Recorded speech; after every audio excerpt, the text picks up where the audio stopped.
My name is F.K. Day. I'm the co-founder and chairman of the board of World Bicycle Relief. World Bicycle Relief does large-scale bicycle programs in developing countries, really focused in primarily on education, healthcare, and economic development. Well, about 30 years ago, my brother and I founded a for-profit company called SRAM Corporation that manufactures bicycle components at the top end of the market.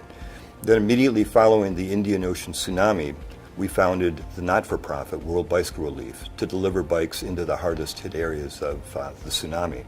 We found that the impact was so great that people asked us to scale that program up in Africa, so that's what we've done. And to date, we've delivered over about 400,000 bikes in mostly Africa. I think the greatest challenge was right at the beginning, our naivety going into some of the development countries, particularly in Africa.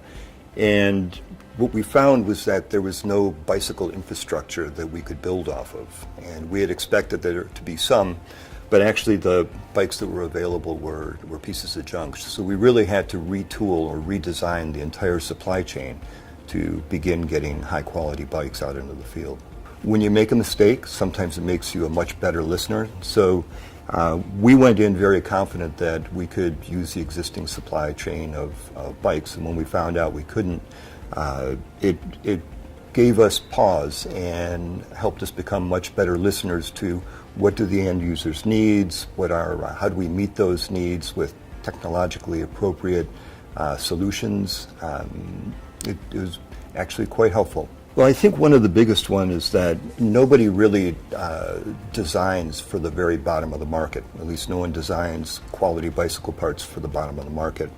So we've always struggled with that. But now we're making a large investment into new product development, which is going to help us not only address our needs as an organization, and we'll do about 65,000 bikes this year, but it will also help us address the needs of other bike manufacturers that serve the very bottom of the economic pyramid.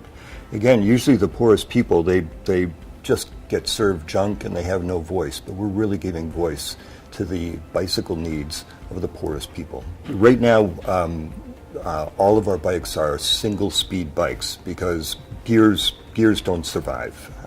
Nothing in our for-profit company, SRAM, survives in the markets that we deal with, and none of the other suppliers of components survive in the areas we work in. So we've really spent a bunch of time focusing in on trying to put an additional gear on the bike. So let's say 2 speeds or 3 speeds, which would make the bike significantly more useful. And it's a machine, and if you can add those gears, you've really addressed some of the big needs of the end users. But it's really hard to do. But as we develop this new drivetrain, we're really applying the product development processes that we use to create components for like the Tour de France. The same process is the identical as if you're actually working in the very bottom of the market. So what we've learned in putting stuff in the Tour de France, we're applying into the bottom of the market, and that's going to result in a pretty fantastic drivetrain.